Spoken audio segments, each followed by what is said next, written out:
Deus, mais forte que é para Jesus, mais forte.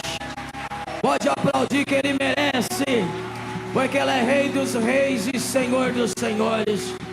Irmão, não tem como, debaixo desta unção, debaixo desta glória, nós já vamos chamar o pastor Marcos Feliciano.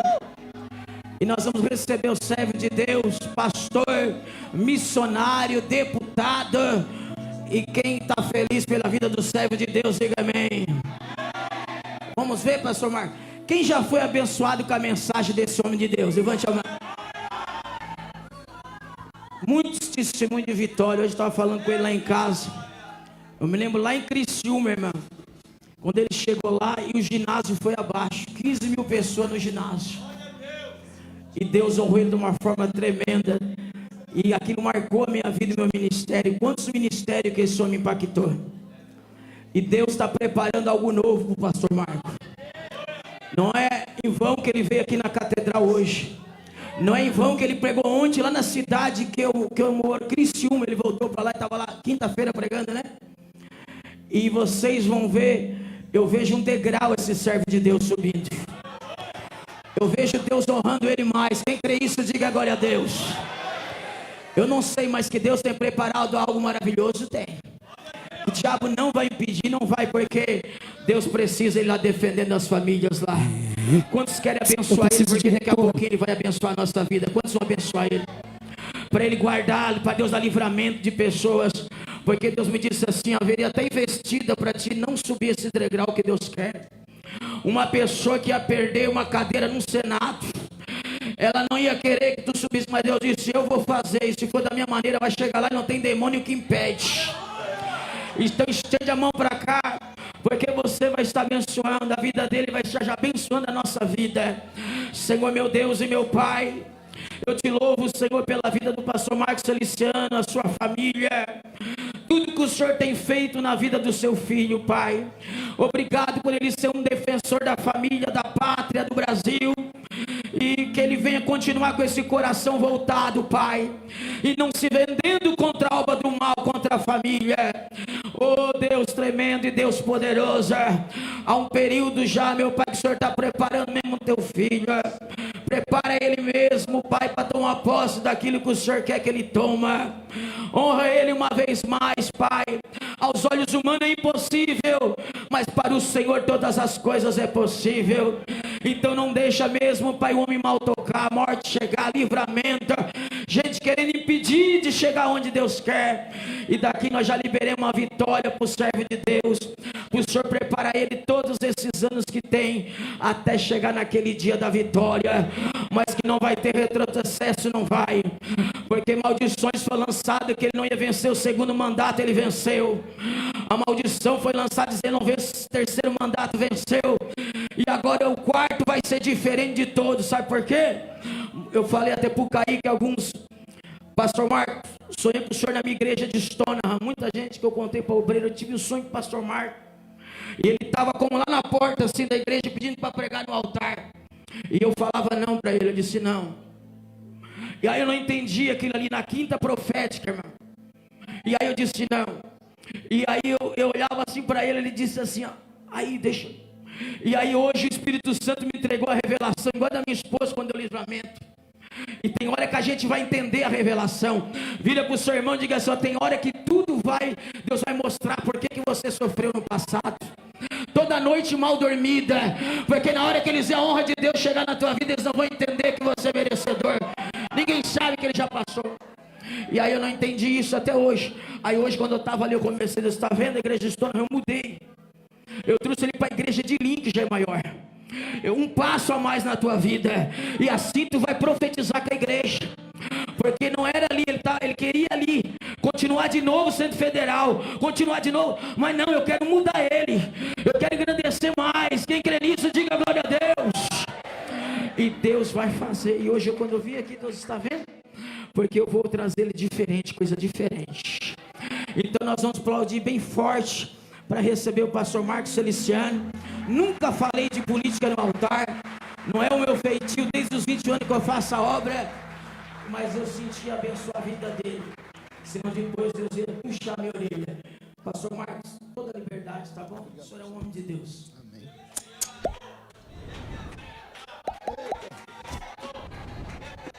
Obrigado. Depois eu vou pagar uma Coca-Cola para você. Eu cumprimento os irmãos com a paz do Senhor. Quem está feliz com Jesus hoje? Então, encontre uma pessoa bem bonita do seu lado e dê um sorriso para ela. Ficou difícil? Eu escutei uma pessoa ali atrás falar misericórdia. Está tão ruim assim? Geralmente eu falo assim, se não tiver ninguém bonito aí embaixo, é só olhar aqui para cima. Mas só sobrou eu e o Roberto. Se contenta com o que está aí do seu lado mesmo, tá? Uma alegria estar aqui nessa linda igreja.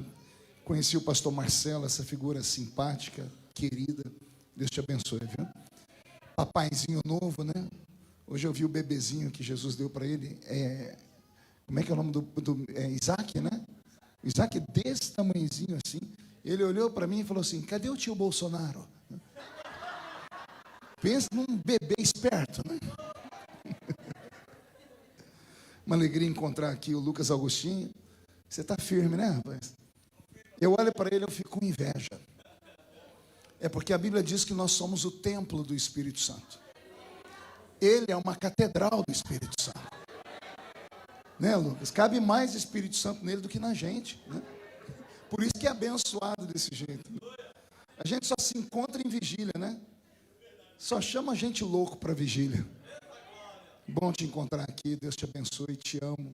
Tem sido uma voz profética na nossa nação. E um moço crente, Deus te abençoe.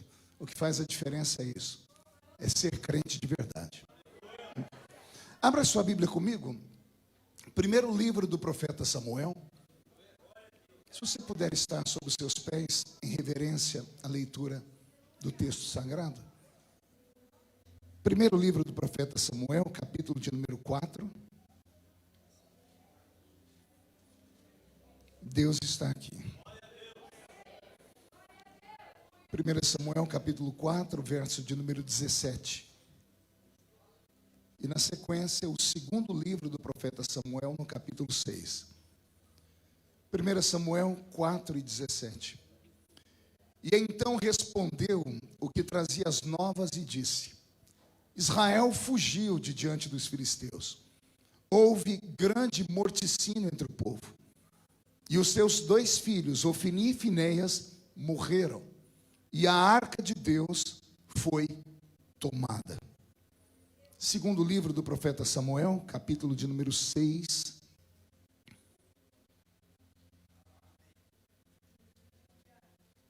Segundo livro do profeta Samuel, capítulo de número 6. Versículo 13 a seguir. Oi? Não entendi. Também não entendi. O que tem? Versículo 12 mais 1. Entendi. Está escrito: e sucedeu que, quando os que levavam a arca do Senhor tinham dado 6 passos, sacrificava bois e carneiros cevados. E Davi saltava com todas as suas forças diante do Senhor. E estava Davi cingido de um éfode de linha. E assim subindo levavam Davi e todo Israel à arca do Senhor com júbilo e ao som das trombetas. E sucedeu que, entrando a arca do Senhor na cidade de Davi, Mical, a filha de Saul, estava olhando pela janela e vendo ao rei Davi, que ia bailando e saltando diante do Senhor, o desprezou no seu coração. Amém. Feche a Bíblia, coloque no banco, na cadeira, e pegue na mão da pessoa mais perfumada do seu lado. Eu tentei bonito, não deu certo. Perfumado deve ter alguém. Isso, aperte a mão dessa criatura com carinho até ela falar aleluia. Feche os olhos por um minuto, vamos orar mais uma vez. Senhor, a minha oração não invalida a oração do pastor Marcelo, pelo contrário, ela soma-se à dele. Porque nesse momento, Pai, nós vamos caminhar pelo tapete da sua revelação. E na medida em que eu estiver pregando, o Senhor tem liberdade para transformar este ambiente. E eu gostaria muito que o Senhor cercasse esta igreja com a sua glória. E num raio de 5 quilômetros, onde houver um demônio alojado, Eu dou a esses demônios segundos para sumirem da cidade de Lim, porque se não sumirem, serão queimados pelo poder da sua glória, que aqui será derramada. Rasgue os céus sobre nós, manda anjos de fogo descerem aqui, que estes anjos desçam, trazendo brasas de fogo nas mãos, comecem a esparramar estas brasas entre nós, e onde houver um crente cheio do Espírito Santo, pega ele nesta madrugada, Jesus, e fala conosco, e fica conosco. É o que eu te peço agora e sempre. E toda a igreja diz: amém. Os que podem, tomem o seu assento, aplaudindo a Jesus, porque Ele é bom, porque Ele é maravilhoso. Querida igreja, noiva do Cordeiro, simpatizantes da nossa fé, amigos que vieram de perto ou de longe para este culto de guerra, você fez muito bem em estar aqui. Eu prego desde criança. Eu tinha 13 anos de idade quando comecei a pregar. Hoje eu tenho 50 anos. Sei que estou com cara de 60 e o corpinho é de 70. Porque não é você, bocó. Só Jesus sabe como os dias têm sido pesados e difíceis. Mas até aqui nos ajudou o Senhor. Eu costumo dizer que desde a minha infância até os dias de hoje, eu não trago na minha memória nenhuma lembrança de um culto que Jesus tenha faltado à reunião. Vou tentar falar de um jeito que todos entendam. Eu quis dizer que desde criança até hoje, eu não me lembro de um culto que Jesus tenha sequer chegado atrasado à reunião. Ele sempre chega quando o primeiro crente chega. Só vai embora quando o último crente vai embora. Isso quando ele não encontra esses malucos aqui, que amam emendar o culto numa vigília. Aí ele fica com eles até o sol raiar. Tudo isso porque ele deixou na sua palavra uma promessa. Ele disse: esta é a minha igreja, e as portas do inferno não prevalecerão contra ela. Quem pertence a esta igreja vive pode dar mais um grito de glória a Deus. Que maravilha. Como eu prego desde criança, eu já preguei em todo tipo de culto que você possa imaginar. Pense num culto aí, já preguei nele. Culto de criança, culto de senhoras, de obreiros, convenção. Já fiz velório de sogra. Já preguei em tudo quanto é. Imagine aí, eu já preguei. Mas nenhum culto dos que eu preguei se compara à vigília. Porque vigília não é culto para crente normal. Os normais estão em casa dormindo, descansando os esqueletos, porque aqui nessa terra se trabalha muito. Só vem para um culto desse gente doida, gente maluca, gente completamente desequilibrada, gente fora da casinha. E eu vim pregar só para gente doida nessa madrugada. Deus ama gente maluca, porque o maluco entende aquilo que os normais não entendem. O normal precisa de uma explicação lógica, plausível, para entender as coisas. O maluco, você fala, Jesus está em cima do teto, ele diz: eu vou lá ver Jesus. Veio algum maluco aqui para essa vigília? Deixa eu ver. Então reage aí, porque tem gente já dormindo. Acorda a criatura do seu lado. Veio para a vigília, aguenta o tranco, tá bom? Me acompanha aqui no teclado o pastor Roberto Marinho, que já ajudou aqui o Lucas no teclado. O Roberto morava aqui nos Estados Unidos e trabalhava com o pastor Benny Hinn. Aí ele foi para o Brasil trabalhar com o pastor Benny Ruim, que sou eu. A irmã ali atrás falou amém. Dê um cascudo na cabeça dela, por favor. Não sei se é tão sincero assim, né? Roberto, mude a música para mim. Eu li 2 textos da Bíblia, que se eu conseguir transformar em palavras o que eu já senti e vi, alguns de vocês não vão voltar para casa do jeito que entraram aqui. Não sei se é o que você queria ouvir, mas com certeza é o que você precisa e você vai ouvir. Esses 2 textos da Bíblia estão separados por um período de 70 anos. Quantos anos eu disse? Entre o capítulo 4 do primeiro livro do profeta Samuel e o capítulo 6 do segundo livro, 70 anos se passaram. Em 70 anos, quase 2 gerações são tocadas. Quando o capítulo 4 é escrito, ele traz uma história tão triste, tão angustiante, que poucos pregadores gostam de falar sobre isso. Principalmente essa safra mais nova de pregadores. A safra mais nova de pregadores gosta sempre de pregar coisas positivas, coisas de possibilidade. Alguns não querem mais nem ser chamados de pregadores, são coaches. Pessoas que pegam uma pessoa caída e levantam elas. Mas como eu sou da velha guarda, já estou de barba branca, não tenho que dar explicação para ninguém, eu ainda primo por textos como esse. Porque eu creio que o crente que é crente, ele não serve a Jesus por aquilo que Jesus vai lhe dar. Ele serve a Jesus por aquilo que Jesus já lhe deu. E ainda que Jesus não nos dê nada nesta noite, nós ainda seremos eternamente devedores a Ele. E ao desavisado que pergunta, o que foi que Ele me deu, pastor? Porque eu estou todo lascado. É que você só olha na esfera da terra e esquece o que a Bíblia diz na boca do apóstolo. O homem ou a mulher que espera em Cristo só nesta vida é o mais miserável de todos os seres humanos. Porque na verdade, Ele já nos deu coisas que o dinheiro não pode comprar. Seu nome, o meu nome está escrito no livro da vida.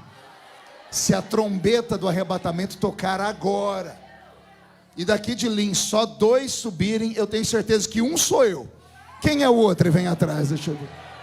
Isso, então acorda de novo.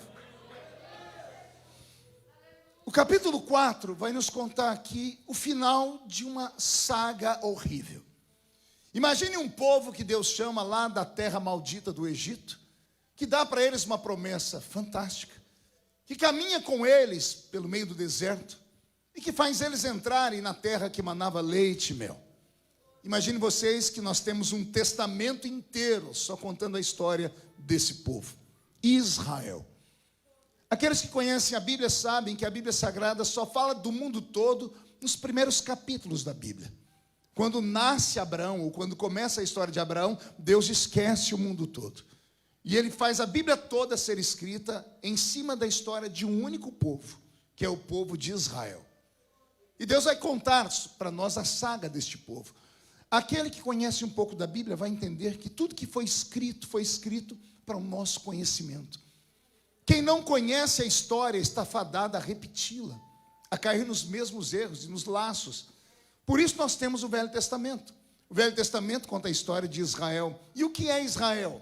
Israel é a igreja do Velho Testamento. Pastor, a palavra igreja não aparece na Bíblia no Velho Testamento. Não aparece porque é uma palavra grega. E o Novo Testamento foi escrito em grego. A palavra igreja vem do verbo eclésia ou eclesia, que significa chamados para fora. Mas eu encontrei o termo igreja no Velho Testamento, só que está em hebraico. Deus entrou em uma tenda, numa madrugada, acordou um homem na calada da noite e disse para ele: sai do meio da sua parentela e vai para uma terra que eu ainda hei de te mostrar. Então Deus olhou um homem e disse: sai para fora da sua tenda. E se a palavra igreja é chamados para fora, nós temos uma igreja que nasce em Abraão. E de Abraão, Isaac. E de Isaac, Jacó. E de Jacó, 12 tribos. Das 12 tribos, uma tribo especial para ser a tribo dos levitas. Da tribo dos levitas nasce o primeiro legislador de Israel, que é Moisés, que escreve o que seria a Constituição Federal da nação de Israel, que são os primeiros 5 livros da Bíblia. Nós chamamos de Pentateuco: Gênesis, Êxodo, Levítico, Números e Deuteronômio. Então nós temos toda uma história que envolve a nação de Israel. E não é à toa que a história está aqui. Israel é o símbolo da igreja que fracassou. O símbolo de uma igreja que tombou. Um símbolo de uma igreja que cometeu o pior de todos os pecados. E eu sei que agora eu mexi com a sua mente, porque o crente que é sábio, ele fica imaginando qual é o pior de todos os pecados. O crente mais antigo vai dizer: ah, pastor, é o adultério. Pois é, Israel cometeu um pecado pior do que adultério. O que pode ser pior do que adultério? Um pecado que não tem desculpa. Todos os pecados a pessoa tem desculpa. O que mata, matou em legítima defesa. O que rouba, rouba para colocar comida na boca do filho. O que adultera diz: adulterei por incompatibilidade de gênero, ou porque foi traído e dei o troco. Todos os pecados têm uma desculpa. Mas o pior de todos os pecados não tem desculpa. É o pecado que Israel cometeu. Pergunte para mim, qual é o pecado, pastor? Só falo se todo mundo perguntar. O pecado da ingratidão. Não existe pecado igual ao pecado da ingratidão. O ingrato não tem desculpa. Que desculpa tem aquele ou aquela que você tira do meio da rua, coloca dentro da sua casa? Você tira da boca dos filhos e dá para a criatura. Você estende a mão, você dá a sua vida por ela. E quando você menos espera, a criatura crava um punhal nas suas costas. Foi o que Israel fez. Só que o pecado da ingratidão, o preço por ele pago é terrível. Quando Israel traiu Deus dessa forma, sendo ingrato, Deus chegou em Moisés e disse: Moisés, vou punir o povo. Moisés tremeu nas bases e disse: Senhor, o que é que o Senhor vai fazer? Vai nos matar de sede? E o Senhor disse: não, já preparei a rocha de Meribá para dar água a vocês. Então o Senhor vai nos matar de fome? Não, já transformei o céu numa padaria, e todos os dias vocês vão ter o maná, o pão vivo do céu. O Senhor vai nos matar então de frio? Não, na calada da noite já preparei uma nuvem que vai liberar um calor, que vai iluminar vocês e trazer fogo.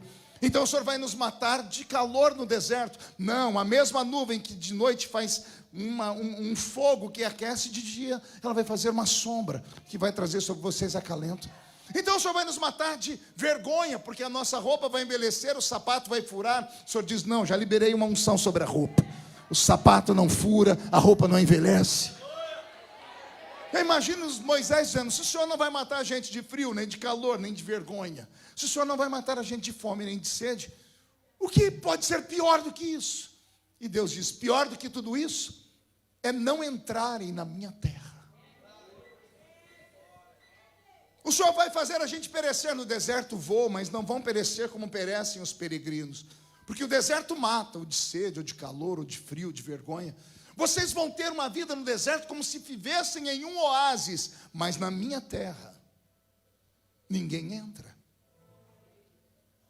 E o que era para ser um período de 40 dias, porque saindo do Egito, atravessando a cidadezinha de Tebas, que faz a divisa entre Israel e o Egito, 40 dias você está dentro da terra prometida.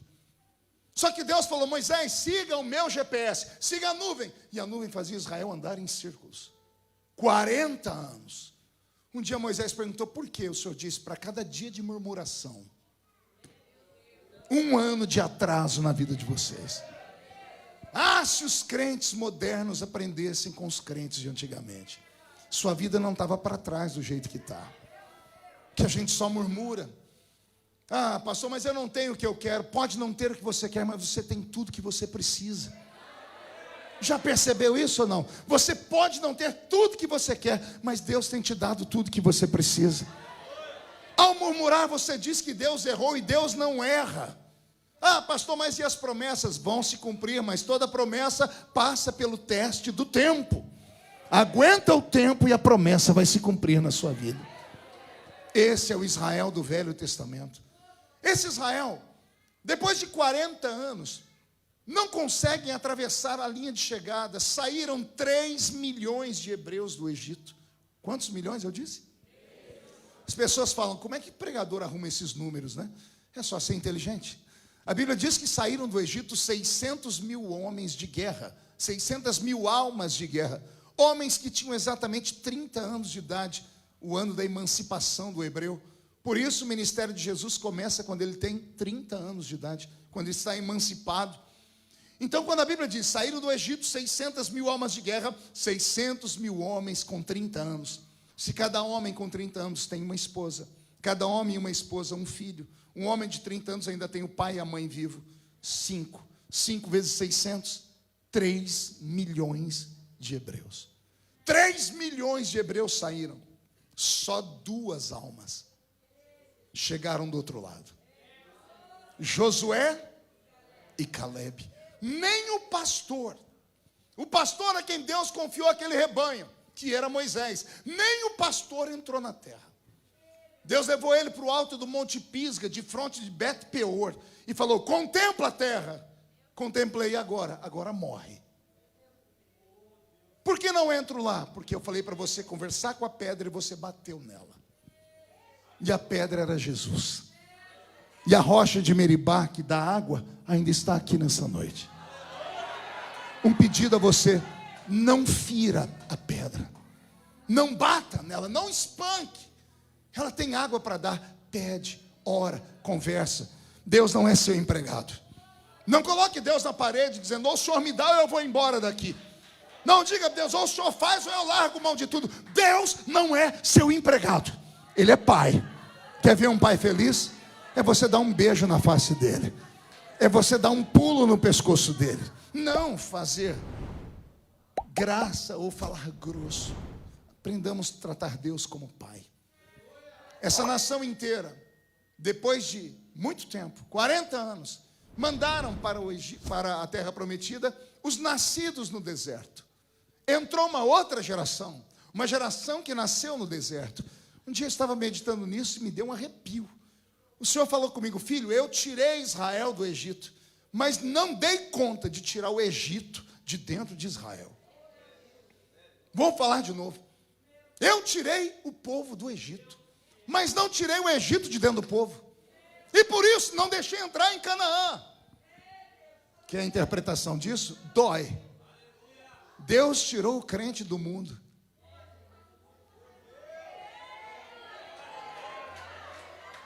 Mas não consegue tirar o mundo de dentro do crente. E aí o crente vive uma vida boa, mundana, mas boa. Não, eu posso errar porque está dando tudo certo. Eu tenho casa, eu tenho comida. Eu não estou morrendo de frio, nem de calor, nem de vergonha. Aí o Senhor diz: tudo bem, só que na minha terra. Vou falar de novo. Saiu do mundo, o mundo não saiu de você. Vai ter uma vida boa aqui, mas não vai morar no céu. Porque como cantavam os nossos velhos pais, que só tinham 2 dentes na boca, o zagueiro e o atacante, era o analfa de pai e beta de mãe. Eles cantavam que no céu não entra pecado, nem malícia, nem prostituição. Pastor, o senhor saiu lá do Brasil para vir falar de doutrina aqui nessa vigília? Não. Doutrina, você tem o seu pastor. Eu vim falar de uma coisa mais séria que doutrina: vergonha na cara. Um pouquinho de brilho no seu rosto. Porque alguns crentes modernos acham mesmo que a igreja é a casa da mãe Joana. E aqui não é a casa da mãe Joana. Pastor, pega, leva, querido, a porta da rua é serventia da casa. Você não veio para uma vigília? Aguenta o tranco. Vigília é um lugar onde as pessoas buscam aquilo que não acontece no culto normal. E eu vim aqui tentar falar para você por que as coisas não acontecem mais. As coisas não acontecem porque nós não mudamos a nossa história. Eu vou dar um exemplo bem simples, prático, pode até me chamar de chato. Eu vou fechar o olho, senão eu entrego as pessoas. Imagine que tem do seu lado uma pessoa que está mascando chiclete. Teve 2 que fizeram bolinha enquanto eu estou pregando. A pessoa não sabe onde ela está. Porque se ela tivesse respeito, ela entenderia que num ambiente como esse não é lugar para isso. Eu sou uma autoridade constituída. Eu sou uma autoridade constituída. Eu fico diante de ministros, diante de juízes, diante do presidente da república. Tente mascar chiclete diante de uma autoridade. O cerimonial chega em você e diz assim: ó, você está num lugar diferente. Isso é falta de respeito. Eu aprendi isso quando era criança na escola. A professora vinha com a régua e batia na mão da gente. Aqui não é lugar disso. Aí o crente vem para a casa do Senhor e fica mascando chiclete. Ah, pastor, aqui não é. Aqui é. Aqui não tem juiz, mas o Rei dos Reis está aqui. E na verdade eu estou tentando te ajudar. Porque vai que mesmo mascando chicletes, resolve dar um glória a Deus, o chiclete voa e cola no cabelo da irmã que está na sua frente. Você vai ver o inferno acontecer na sua vida. E eu estou vendo um monte de gente agora desajeitado. Falou: pastor, o que eu faço com o chiclete? Engole. Porque se você tirar da boca, você vai querer colar nessa cadeira. E essa cadeira foi comprada com dízimo. Foi comprada com oferta que é santa. Nós não queremos algo de novo. Nós não cantamos com o Lucas Agostinho. Faz de novo. O senhor vai falar: vou fazer de novo, se vocês fizerem de novo também. Entenderem que aqui não é um teatro, onde você aplaude quando gosta, vai quando não gosta e sai no meio da reunião quando simplesmente quer ir embora. Aqui não é um cinema, onde você escolhe o filme que você quer assistir, com direito a assistir comendo pipoca e tomando guaraná. Aqui é um lugar santo. Quando estiver na presença de Deus, tira as alparcas dos seus pés, porque o lugar onde você está ainda é uma terra santa. E se alguém acredita nisso, agora não dá um grito, dá um berro de glória a Deus, por favor. Estou com o meu corpo todo arrepiado. Depois de 40 anos no deserto, a nação que nasceu no deserto entrou em Canaã. E Deus olhou do céu e deve ter dito: agora eles devem ter ouvido do pai deles. Não dá para viver uma vida dupla brincando. Não dá para guardar pecadinhos de estimação. Não dá para carregar o Egito dentro de si. Eles vão entrar em Canaã. Era simples. Era entrar em Canaã e cumprir aquilo que eles não conseguiram cumprir no deserto. Por 10 vezes Moisés foi diante do faraó e deu a faraó uma única frase. Moisés não pediu ouro, não pediu prata, não pediu gado, não pediu casa, não pediu latifúndio. Moisés só falava uma coisa para faraó: deixa o meu povo ir para o deserto adorar. Lembra disso ou não? Moisés fala: faraó, deixa o meu povo ir para o deserto fazer o quê? Não ouvi fazer o quê? Era a única coisa. Pois no meio do deserto não adoraram. Criaram um bezerro para adorar. O Senhor disse: não leva esse povo para Canaã. Os que nasceram no deserto enterraram os pais e os avós. Aprenderam com o erro dos pais. Entraram em Canaã. Deus falou: agora vão me adorar. 270 anos de podridão. Por 270 anos, no livro dos Juízes, Israel se curvou diante de 7 nações por causa dos seus pecados. A cada 40 anos, Israel tombava. Como o governo deles era um governo teocrático, Deus era o presidente, o primeiro-ministro, era o imperador, era o rei deles, Deus levantava súditos que ele chamava de juízes. E esses juízes levantavam para julgar o povo, julgar os erros, trazer o povo à reconciliação, e assim Deus os perdoava. Israel chorava, Deus perdoava. Daqui a pouco, quando as coisas estavam tudo bem, o Senhor disse: agora vão me adorar.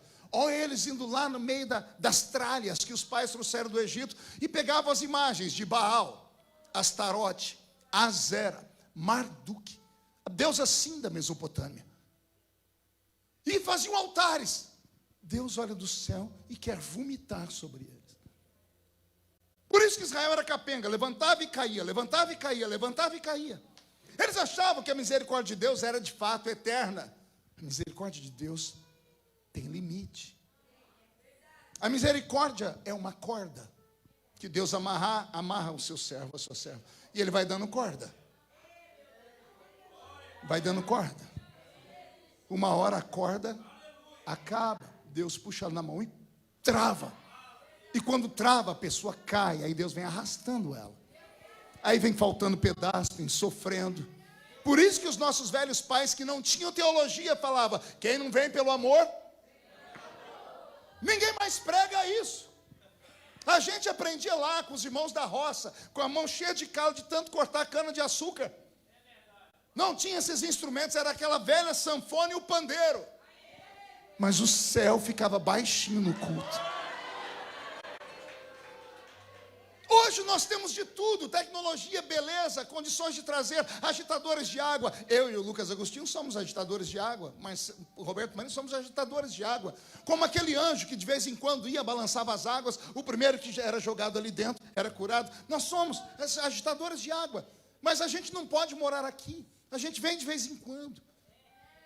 Mas aquele que está aqui nunca sai. Ele pode fazer com que o tanque se movimente todos os cultos. Mas como o tanque vai se movimentar se as pessoas não sabem que ele está ali? Ou não fazem o que ele quer? Não, pastor, Jesus é o meu Salvador. Parabéns. Eu queria saber se ele é o seu Senhor. Tem diferença? Oh, se tem. Ele é Salvador de todos, mas ele é Senhor de poucos. Ele é Salvador de muitos.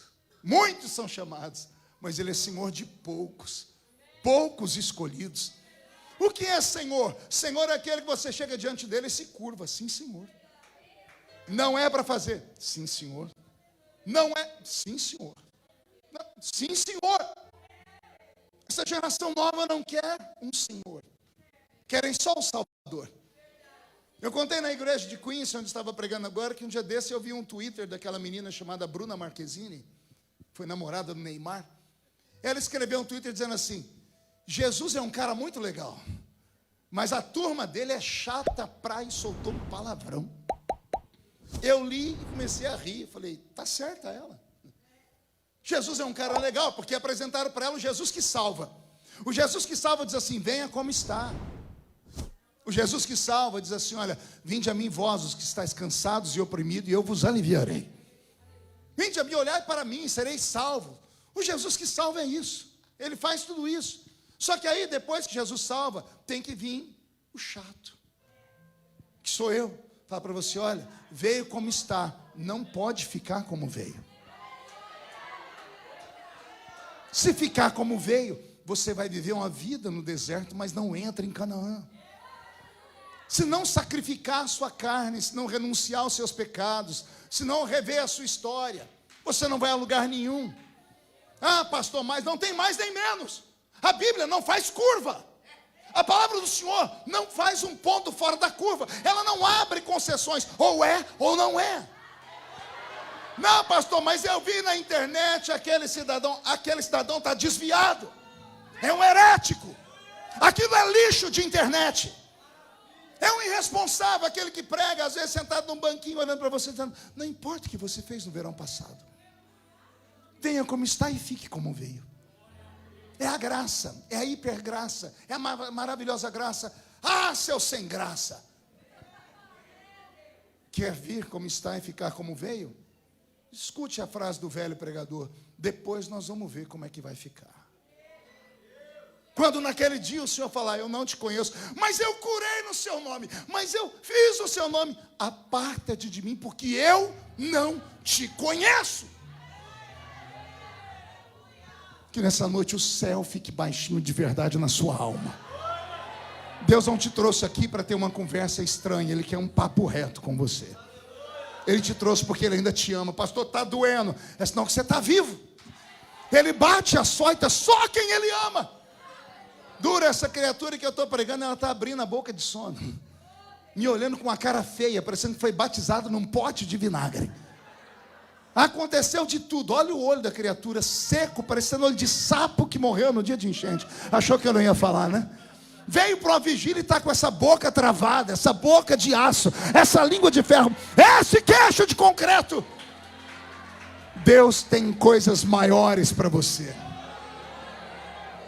Beto, mude a música aí. No final da trajetória dos juízes, Deus levantou um homem chamado Samuel. Qual o nome dele, igreja? Samuel é um homem que tem um ministério único na Bíblia. No Velho Testamento, ele é o único homem de Deus que tem um ministério tríplice. Samuel foi profeta, foi sacerdote e foi juiz. Era um homem que viu o céu pelo lado de dentro, ouviu a voz de Deus quando criança. Deus tinha uma intimidade com ele, que Deus revelava as coisas para ele que ninguém sabia o que estava acontecendo. Era um homem único. Deus levantou ele antes que a lâmpada se apagasse. Já leram no livro dele? E o Senhor chamou o menino antes que a lâmpada se apagasse. Eu me emociono, porque eu acho que o desejo de Deus nesta hora é levantar Samuéis. Deus levantar pessoas para pregarem a verdade antes que a lâmpada se apague. Porque se a lâmpada se apagar, fica todo mundo no escuro. Dentro do tabernáculo havia um menorá com 7 lâmpadas. O sacerdote tinha que chegar lá antes das 6 da manhã, porque no frio da noite congelava o azeite que era batido dentro das canaletas de ouro, e algumas lâmpadas iam se apagando. Aí Deus chamou o menino antes que as lâmpadas se apagassem. Olha que coisa linda. Porque antes da lâmpada se apagar, o sacerdote pegava uma espevitadeira, um fio grande em forma de agulha, ele fincava dentro da menorá, ia quebrando o azeite endurecido até chegar no fundo, onde ainda tinha azeite líquido, e quando ele puxava de uma vez, a pressão fazia o azeite subir, e o azeite cuspia na canaleta. Tinha uma chama de fogo aqui do lado, a chama lambia o azeite e pegava fogo na de cá, ia pegando fogo até acender. Tem muita lâmpada apagada na igreja. Quem sabe hoje Jesus vai usar você para acender a lâmpada que está do seu lado. Quem acredita que Deus ainda faz isso? Eu também acredito. Samuel foi um profeta, foi um sacerdote, um juiz. E um dia o povo chegou em Samuel. Olha a proposta do povo. Samuel, diga a Deus que nós não queremos mais o governo dele. Como assim? Nós não queremos mais um rei que a gente não vê. Nós não queremos um rei que a gente não sabe onde ele mora. Nós queremos um rei que a gente possa bater palmas e dizer, olha, o nosso rei como é bonito, para a gente possa xingar ele, que a gente possa brigar com ele. O nosso reino é teocrático, nós queremos um reino monárquico na terra. O Samuel, obrigado a falar com Deus, chegou diante dele. A Bíblia diz que ele chegou diante de Deus e não sabia o que falar. Como é que você fala para o Criador que o povo não quer mais ele? Ele foi indo, enrolando. Deus disse, Samuel, eu sei o que você veio fazer aqui. Sabe, Senhor? Sei. Me rejeitaram, né? Não rejeitaram a ti, rejeitaram a mim. Se eles não me querem, eu vou embora. Não fico onde ninguém me quer. Não fico onde não sou bem-vindo. Eles querem um rei homem, darei a eles um rei homem. Darei o rei mais bonito que tem em Israel. Darei para eles Saul, que acima do ombro de todos os hebreus é o mais alto. É jovem, é bonito, a pele é viçosa, o cabelo é bonito, sabe falar bem. O meu espírito vai encher ele, só que o povo vai se arrepender. Por quê, Senhor? Porque um reino não pode ter dois reis. Se ele chega, eu me vou.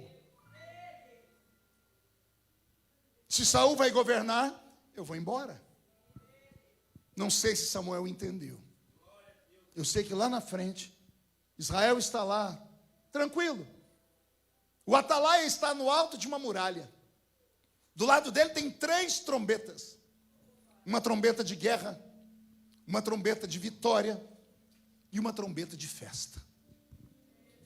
O atalaia pega um telescópio, coloca nos olhos e começa a olhar as planícies ao lado de Jerusalém. E ele percebe ao longe o tremeluzir de uma flâmula, uma bandeira.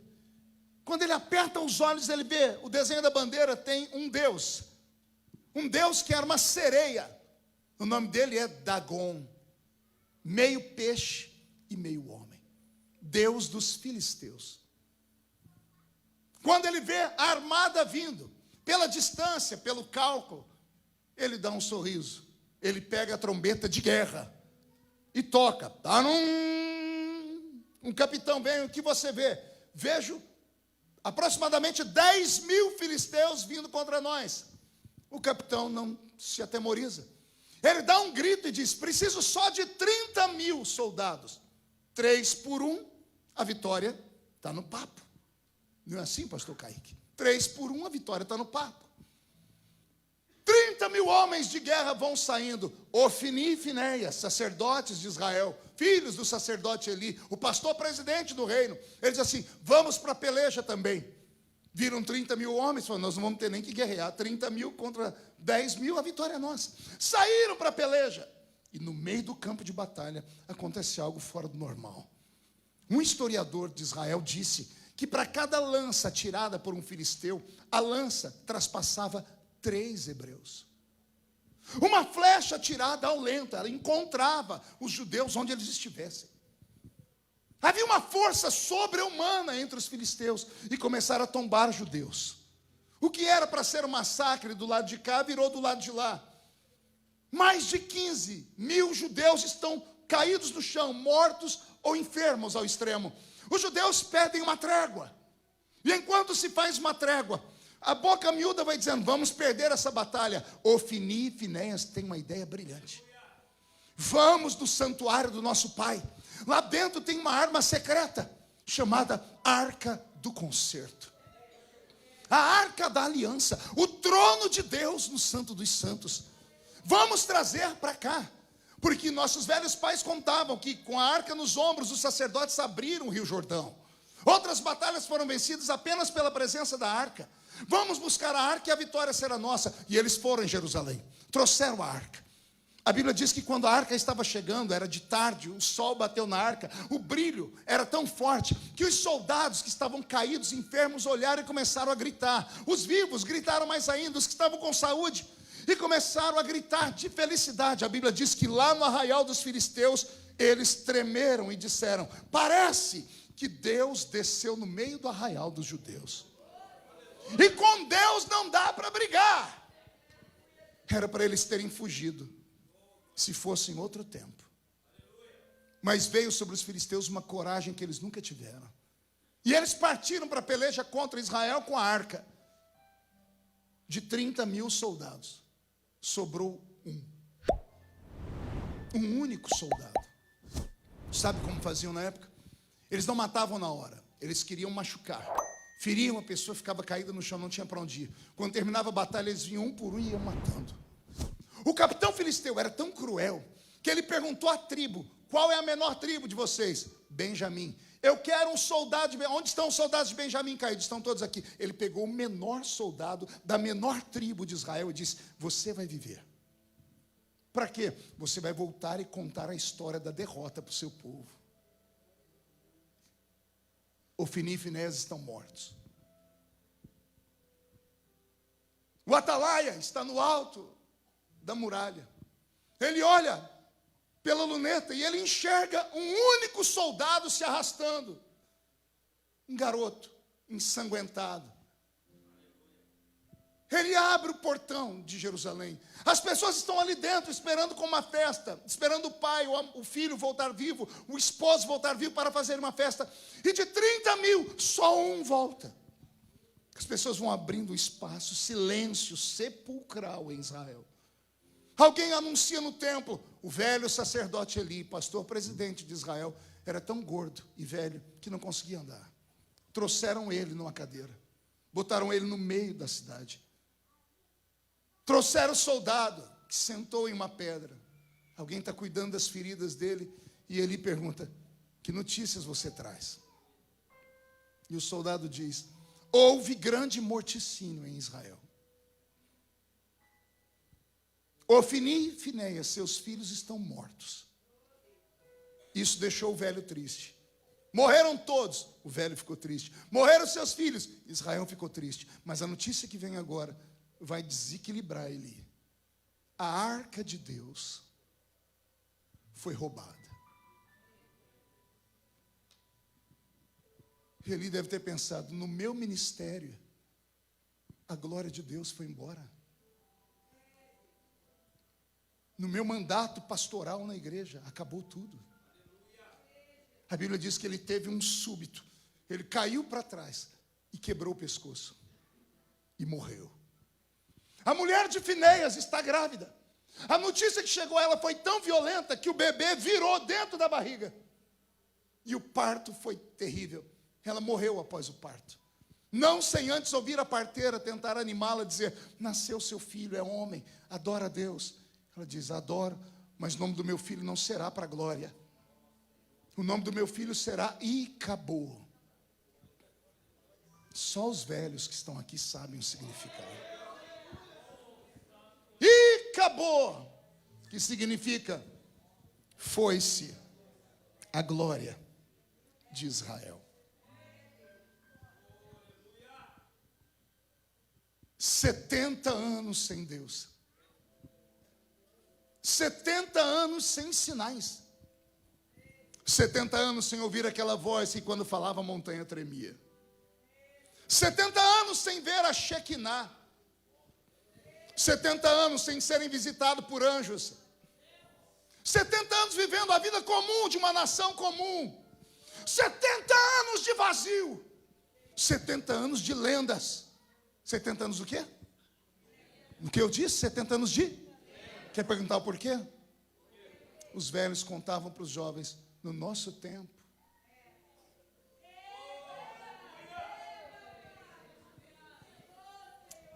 Eu me emociono, porque eu não acreditava que eu ia envelhecer na igreja. A minha geração se preparou para o arrebatamento. Todo mundo falava de arrebatamento, de domingo a domingo. Nós tínhamos medo de assistir televisão e Jesus voltar, e a gente está assistindo Fantástico, ou qualquer outra programação, e entrar o jornal dizendo assim: plantão do Jornal Nacional informa. Nós morrimos de medo disso. Nós nos preparamos para a vinda de Jesus, e Jesus não veio. E alguns da minha geração não souberam lidar com isso. Então reinventaram o evangelho. Amaciaram o evangelho. Amorteceram o evangelho. Facilitaram o evangelho. Criaram mecanismos para prender o povo. Marketing bem feito. Igreja extremamente bonita. Conforto para o povo. E as pessoas vêm e cantam e ficam felizes, dizendo assim, não, Deus está aqui porque eu choro. A senhora chora escutando música do Zezé de Camargo e Luciano quando ninguém está vendo. Não, eu me emociono com as pregações. Você se emociona até hoje escutando, assistindo o filme do Titanic, quando o Leonardo DiCaprio começa a afundar nas águas do Ártico, ele se despedindo da Rose, tchau Rose, e ele vai afundando com aquela boquinha azul. A senhora abre a boca chorando. Até hoje eu não entendo por que ele não subiu naquele pedaço de madeira, porque cabia a Rose, o pai da Rose, a mãe da Rose. Isso é uma outra história para um outro dia. Não é mera emoção. Nós não podemos estar aqui apenas por causa de um arrepio ou uma lagriminha de crocodilo. É muito mais sério. Nós vivemos um tempo em que a glória de Deus foi embora. Não, pastor, olha a multidão. Quem foi que disse que avivamento é quantidade? Avivamento não é quantidade. Avivamento é qualidade. Qualidade. Quer ver um exemplo de que isso não é avivamento? Esse ano que passou agora, eu fui na Marcha para Jesus, orei, cantei, levei o presidente. 3 milhões de crentes marchando em São Paulo. Lindo. Jornal Nacional, William Bonner teve que engasgadamente falar: 3 milhões de crentes marcham para Jesus em São Paulo. E a gente ficou todo orgulhoso. Quando eu estava no hotel para ficar orgulhoso, o senhor disse: seria mais bonito se ele continuasse a frase, né, filho? Eu falei: como assim? O senhor disse, se ele falasse assim: 3 milhões de crentes marcham em São Paulo, vírgula, eles oram e um paralítico anda. Um cego enxerga. Um mudo fala. Uma prostituta se arrepende.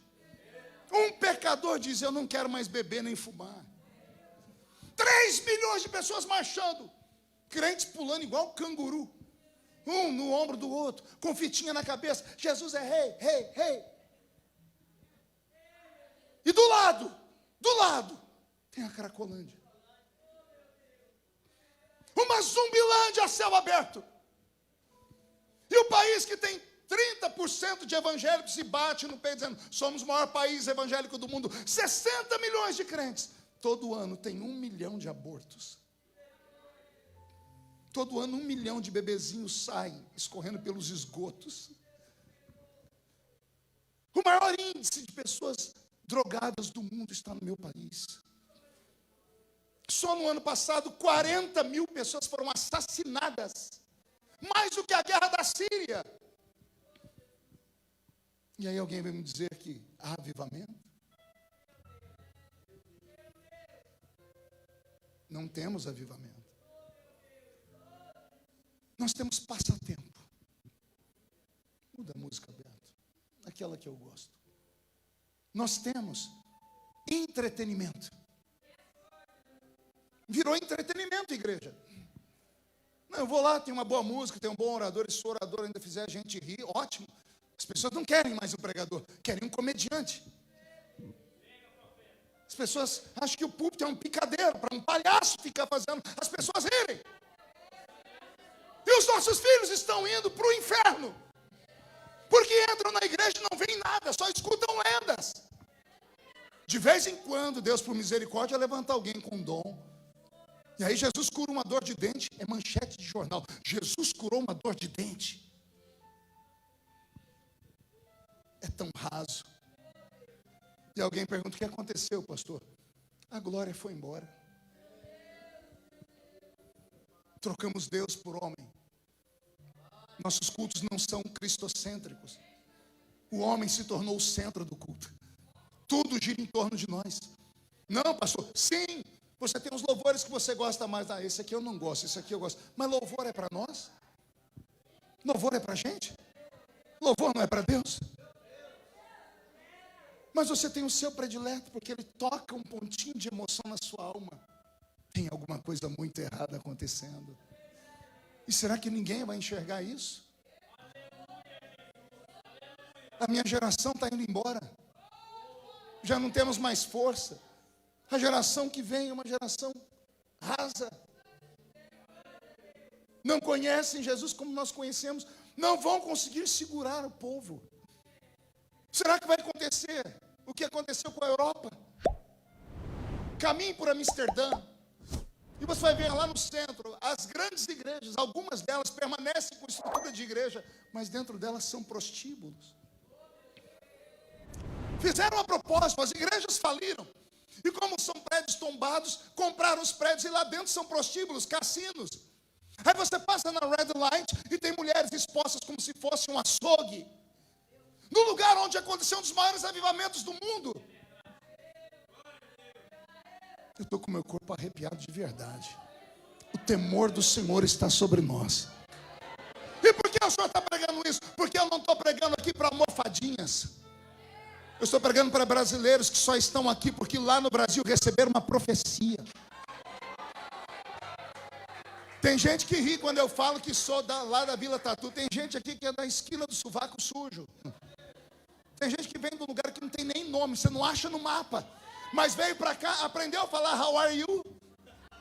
Colocou uma roupinha comprada ali na Macy's e acha que é o dono da cocada preta, porque se julga acima dos outros. Esqueceu que Deus falou com você: vou te levar para aquela terra e lá você vai ser um tição tirado do fogo. E aí você morreu. Não, pastor, morreu. Não, pastor, é que eu era menino. Não é meninice.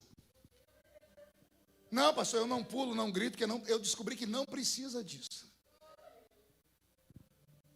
Você apodreceu. Você diz que amadureceu. Na verdade, você apodreceu. Você se perdeu. E aí Jesus traz um profeta na vigília.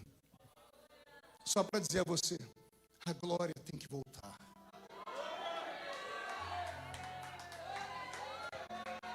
A glória vai voltar. Como, pastor? 70 anos depois, Deus levanta um Davi. Deus levanta quem? Um improvável. Um estranho. Um pequeno, menor da casa. Deus levanta ele, porque ele tinha um coração puro. Davi senta no trono de Israel no lugar de Saul. Eu imagino ele sentado no trono, sentindo os braços do trono, olhando o reino que ele herdou. Um reino perfeito. Tem palácio, tem trono, tem súditos, tem exército, tem armamento bélico, tem latifúndios, tem fazenda, tem tudo. Tudo que um rei quer. Era só sentar e governar. Mas Davi não é normal. Deus põe no trono um sensitivo. Ai, Jesus, o que o senhor está falando aí, pastor? Deus põe no trono alguém sensitivo. O que é um sensitivo? É uma pessoa que ela é um caminhante de dois mundos. Com um pé ela caminha na terra, com o outro ela caminha em outro mundo. Tem o sensitivo do mal e o do bem. O do mal vira feiticeiro. O do bem vira profeta. Ele chega no ambiente e percebe que está tudo errado. Davi é sensitivo. Ele senta no trono e fica desconfortável, parece estar sentado em cima de prego. Ele senta num cavalo e passa por Israel, passando um pregão, falando: o que está faltando? O que eu estou vendo que está faltando? E ele começa a ver que as pessoas tinham riqueza, tinham tudo, mas não tinham aquele brilho nos olhos.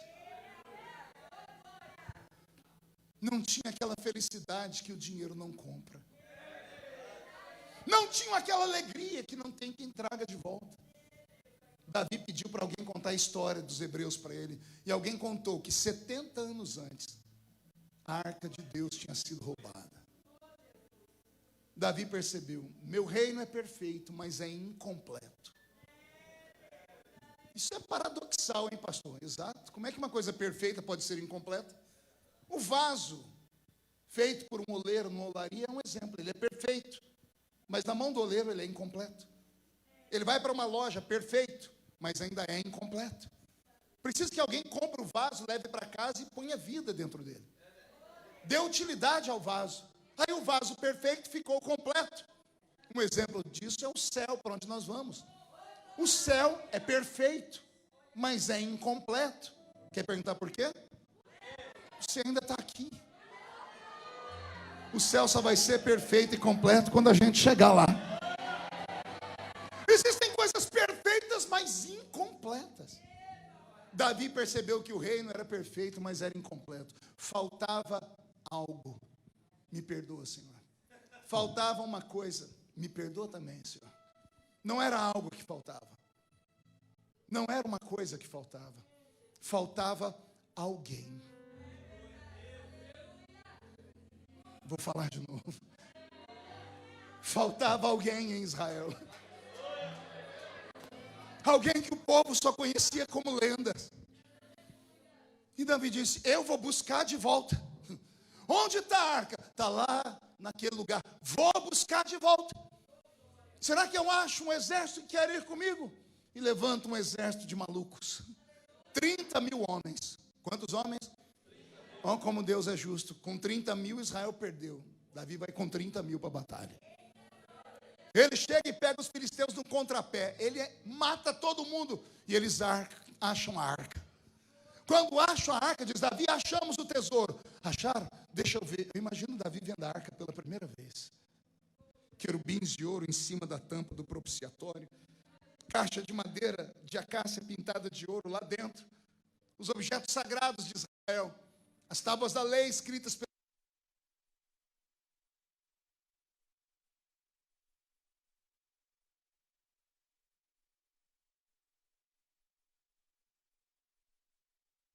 as tábuas da lei, a palavra pregada com verdade, a doutrina, os dogmas que são imutáveis, a vara de Arão, a simplicidade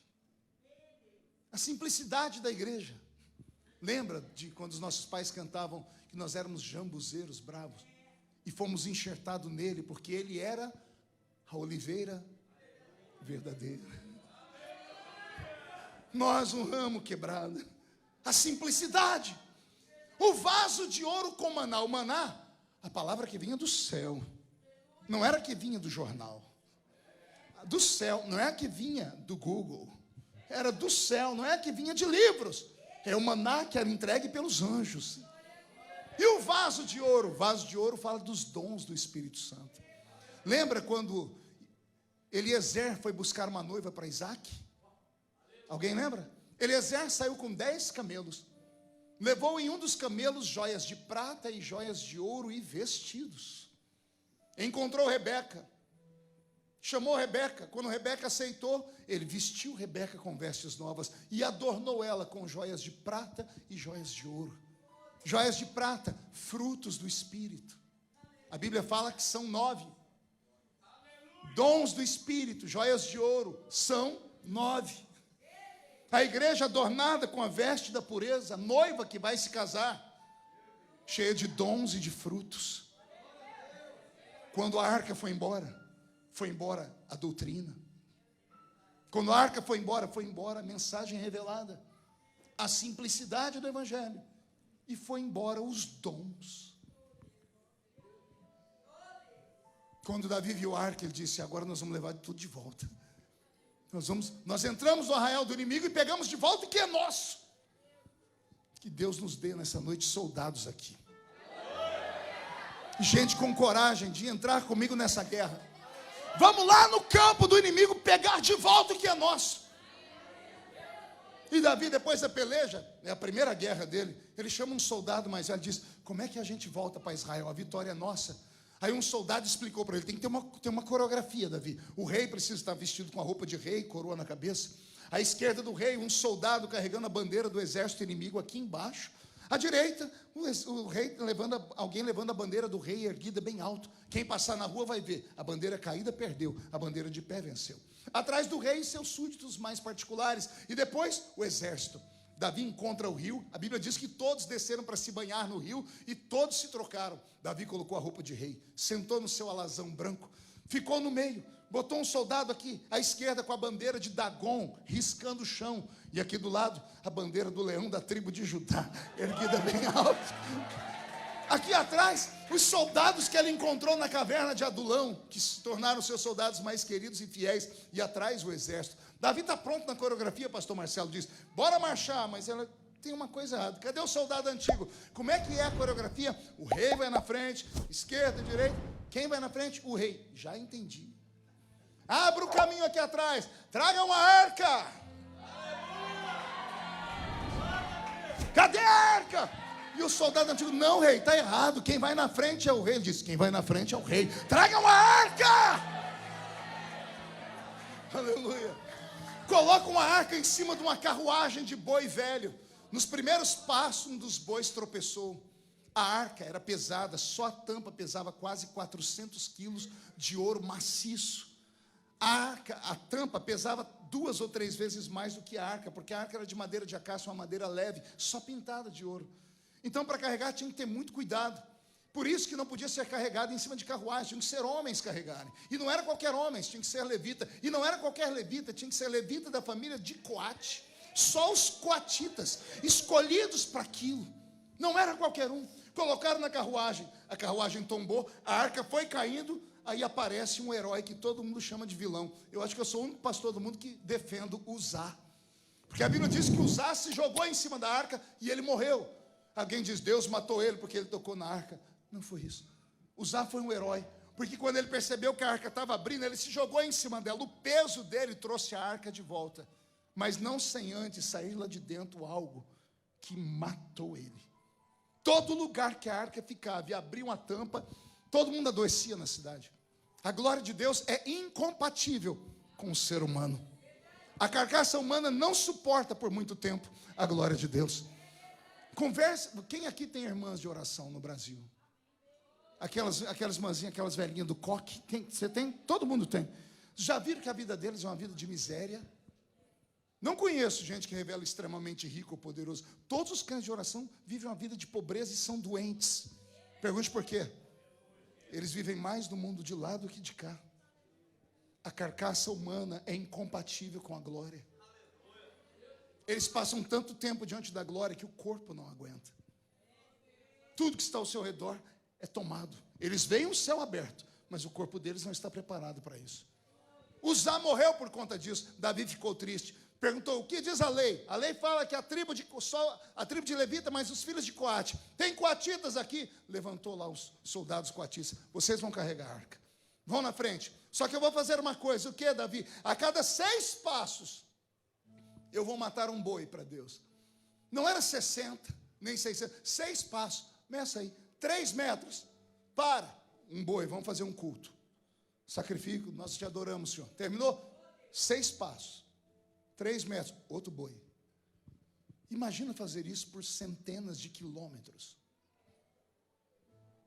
Davi levou meses para chegar em Jerusalém por causa desse voto. Alguém deve ter falado, você é louco. Porque ele pegou os despojos dos filisteus, ele tinha boi sobrando para fazer isso. Davi dizendo, não, eu não perco mais Deus de vista. 70 anos sem sacrifício? 70 anos sem culto, daqui até Israel nós vamos devolver tudo que nós tomamos dele. Milhares de cultos instantâneos, o que não acontecia há anos, aconteceu em meses. Quando eles estão chegando a uma certa distância, está lá o atalaia em cima da muralha, ele pega aqui a trombeta de guerra, trombeta de festa e trombeta de vitória. Ele está até tremendo. Ele vê a bandeira do leão da tribo de Judá tremeluzindo.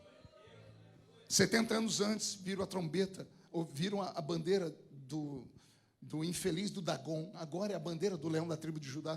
Ele toca a trombeta de festa. Quando ele toca a trombeta de festa, Israel se levanta. Davi já tinha mandado um soldado falar com a mulher dele, Mical ou Milca. Disse para ela, prepara uma festa. A menina entendia de festa, filha de rei, neta de fazendeiro, criada com pompas. Ela fez 2 festas, uma para o povão e uma só para os convivas no palácio. Ela ficou no palácio, diz o povão que se lasque lá. Aqui em cima só importância. E ela ficou olhando. Quando o povo se preparou para a festa, quando abriram o portão, era para entrar o rei. O povo está esperando. Quando colocou a cabeça na frente, e não era Davi, era os homens carregando a arca, o povo fez assim. Oh. Milca lá em cima falou, meu marido é burro.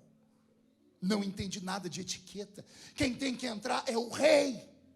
Não é uma caixinha pintada de ouro, é o rei. Vão escrever essa história, vão falar que meu marido é um do meio do mato. Daqui a pouco entrou Davi. Quando entrou Davi, o povo gritou. O povo foi à loucura, aplaudiram, os tangedores tocaram, os levitas estavam prontos para cantar. E o que era para Davi levantar as mãos e dizer, cheguei? Davi pula do cavalo, chama os soldados amigos, faz um círculo ao meu redor aqui, um biombo humano, olhem todos para fora. Milca está lá em cima do palácio, lá de cima ela enxerga, o que o povo não vê, ela vê Davi tirando a roupa, ela vê Davi tirar a coroa e entregar para ela, vê Davi tirar a roupa de rei. Davi ficou pelado, ele pediu para arrumarem uma roupa de éfode de linho branco, uma roupa de sacerdote, uma estola sacerdotal. Ela era um lençol que só tinha um buraco onde cabia a cabeça. Das laterais ficava sem nada. A pessoa via a nudez. E ele amarrou um cinto. Estado de humilhação. Quando abriram o biombo e todo mundo viu o rei naquela situação, o povo entrou em estado de choque. Ninguém sabia o que fazer. Pararam os gritos. Pararam as salvas de palma. Tem gente que está com vergonha. Estão vendo a nudez do rei pela esquerda e pela direita. Davi não está nem aí para eles. Ele vai perto da arca e ele pede a um tangedor para tocar uma música.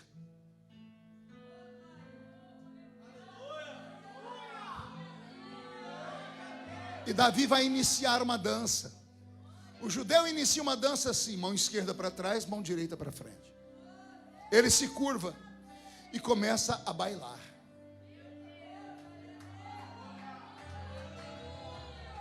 Sozinho. A nação inteira está vendo ele dançar. As pessoas estão vomitando. Tem gente que está debochando. Tem gente que está com raiva. Milca, a Bíblia diz que ela sentiu nojo de Davi. Só que Davi não estava dançando para ela. Davi não estava dançando para eles. Davi era sensitivo. Davi estava dizendo, perdoa o povo, eles não entendem. Quando o Senhor atravessou a porta, eles tinham que ter dito, o Senhor voltou. Eles não entendem, eu entendo, eu te adoro, eu bailo para ti, eu deixo a minha coroa de lado. O trono não é meu, o trono é seu, o reino é seu, o povo é seu. Toma conta do povo de novo, traz de novo a sua glória, traz de novo a sua presença, traz de novo a Shekinah, traz de novo os profetas, traz de novo os anjos, transforma este reino.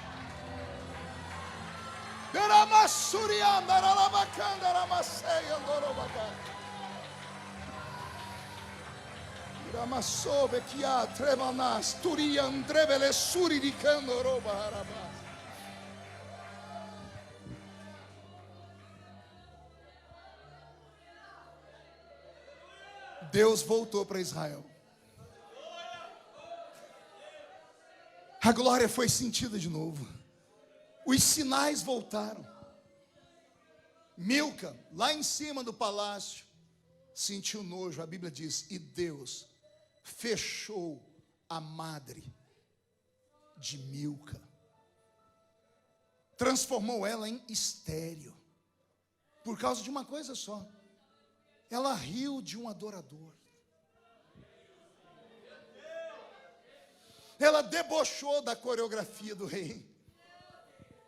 Quantos crentes ficaram estéreis, ministérios inteiros, porque debocharam dos crentes pequeninos, que faziam aquelas estripulias santas na igreja, que saíam correndo no culto, que plantavam bananeira, que corriam, que falavam em línguas, que faziam as caretas. Ah, se o povo entendesse. As pessoas não sabem o que é uma adoração extravagante. As pessoas não têm conhecimento do que é de fato sentir um toque da glória. Você acha mesmo que eu grito porque eu quero, é? Você acha que de vez em quando eu dou uns pulos, dou uns golpes de karatê? Você acha que eu faço isso para aparecer, né? Não. Eu sou um homem equilibrado. Eu sou uma pessoa estudada. Eu já fui cortador de cana, põe laranja, algodão e café, mas Jesus mudou a minha história. Eu sou uma pessoa que sei entrar e sair diante de reis. Pastor, então por que quando o senhor está pregando só se desequilibra? Porque tem algo dentro de mim. Me perdoa, Senhor. Tem uma coisa dentro de mim. Me perdoa, Senhor. Não é coisa nem algo. É porque tem alguém dentro de mim. Eu sou templo do Espírito Santo. E de vez em quando o Espírito Santo encontra lugar para dançar para Deus. De vez em quando ele toma corpos, ele faz o crente tocar o invisível, o sobrenatural. Se você soubesse a alegria que é você descruzar o braço na hora do culto, ou o seu corpo não te controlar, ou você dar um grito, ou seus olhos marejarem de lágrima. A presença de Deus está muito forte nessa reunião.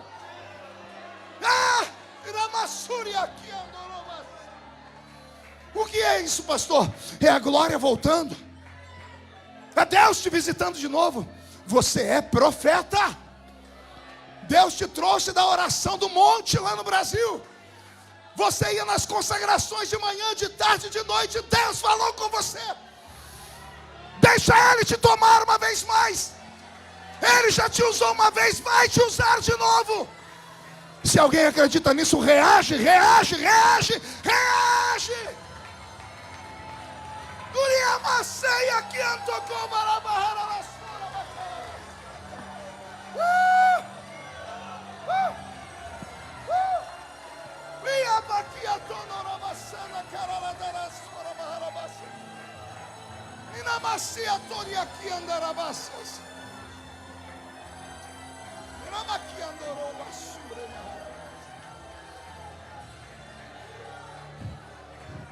Esta é a igreja. Foi nesse ambiente que Jesus trouxe o Espírito Santo para a terra. Nada pode substituir a presença do Espírito Santo em nossos cultos. Nada.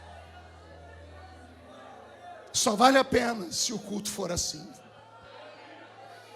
Está sentindo aí? Está sentindo aí? Sente um minutinho, já estou terminando.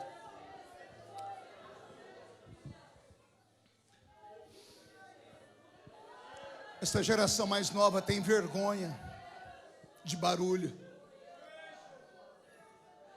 Não tenha vergonha.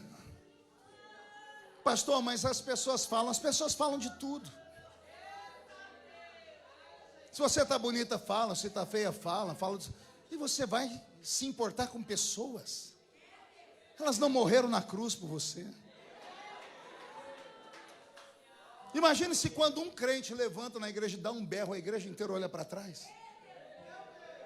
Se esse crente chamou a sua atenção e você não é Deus, imagina o que aconteceu lá em cima. Entendeu aí ou não?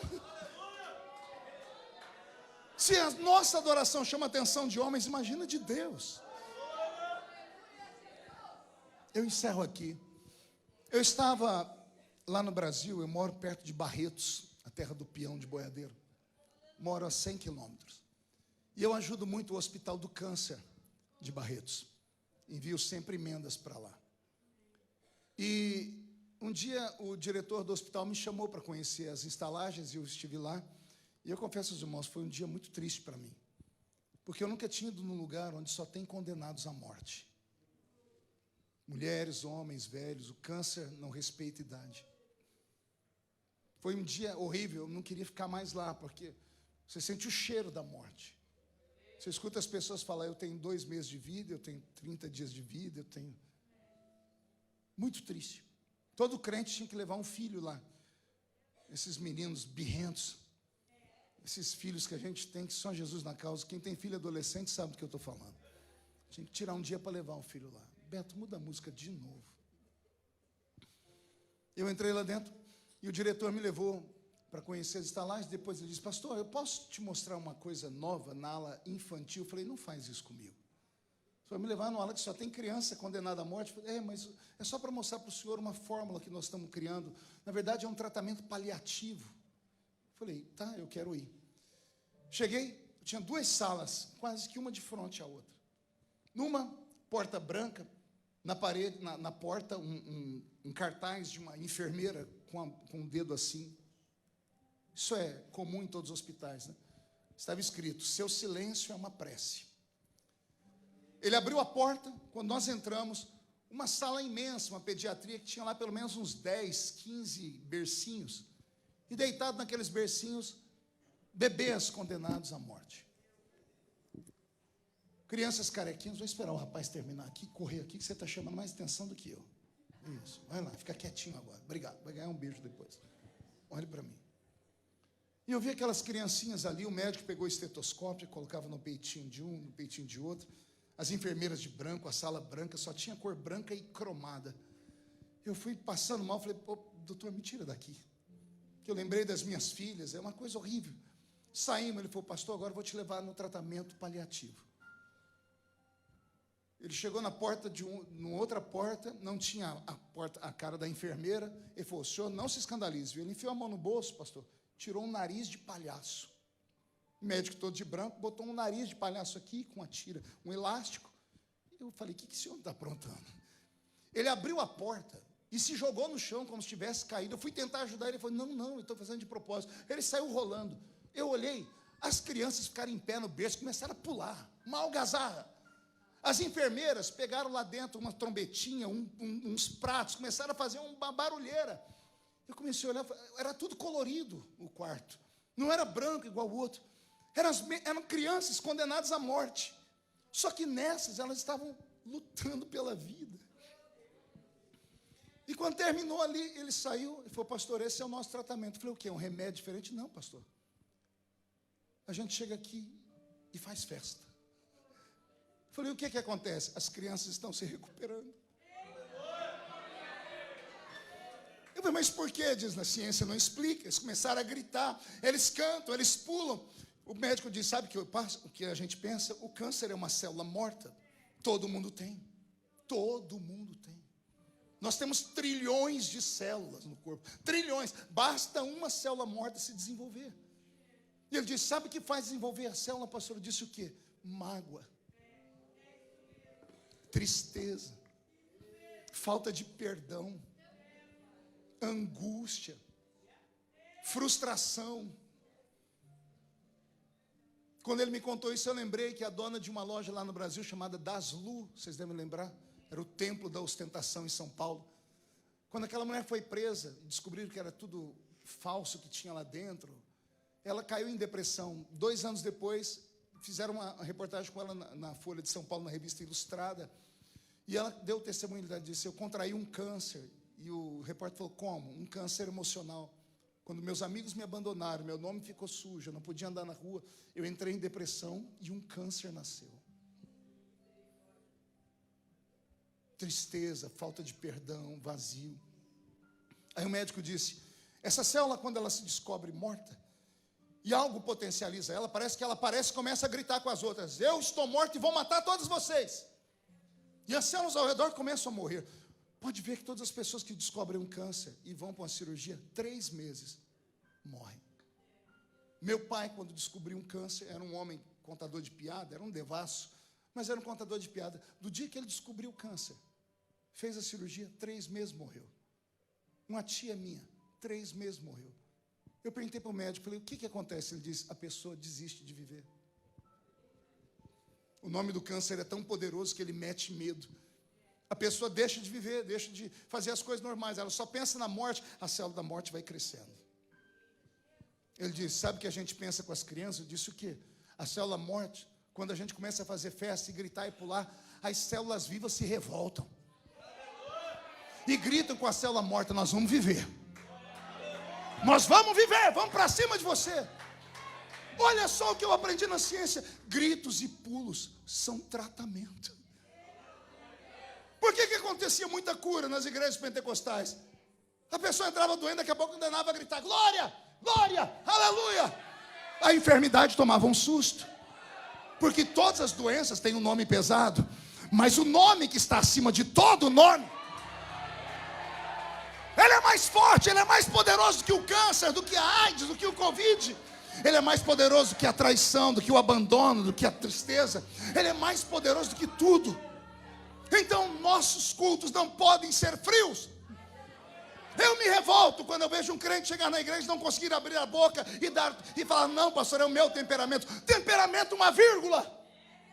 É porque você ainda não sentiu a necessidade.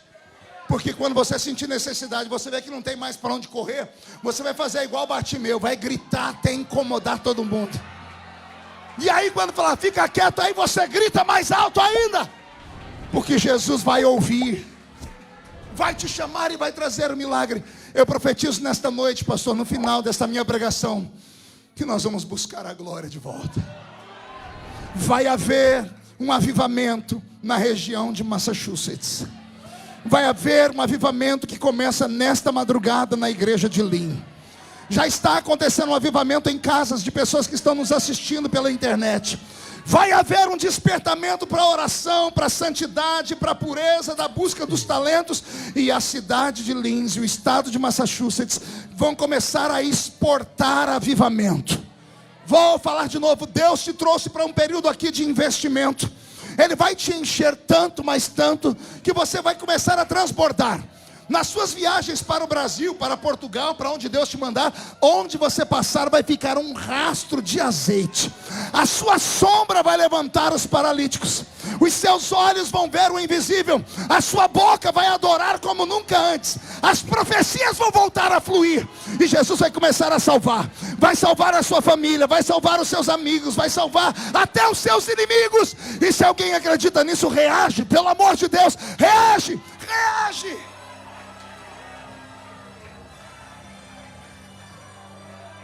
A glória de Deus vai voltar. E nós vamos de novo bailar. E nós vamos fazer como Davi, saltar e dançar. E os murmuradores ficarão estéreis. Mas que a glória de Deus vai voltar, ela vai voltar. Fica de pé comigo. Vou fazer um único convite nessa noite. Feche os olhos. Eu quero orar nesta madrugada. Somente com homens e mulheres que ao ouvirem essa pregação se sentiram tocados. E tenha coragem de dizer, numa autoavaliação, eu já fui melhor. Eu já fui mais crente. E eu sinto falta. E eu queria recuperar o que eu perdi. Eu preciso de novo, pastor. Eu preciso ver a glória de Deus de novo. Estou igual Moisés gritando, me mostra a sua glória. Rogo-te que me mostres a sua glória. Pastor, o senhor acha que é possível? Sim. E qual o caminho, pastor? O altar. Num gesto de humilhação, você deixar o seu lugar e vir aqui perto e falar, Deus, me aviva de novo, me desperta de novo, cura minha consciência de novo. Isso, vem chorando mesmo. Ah, Jesus, aleluia. Nosso amigo Santo Espírito.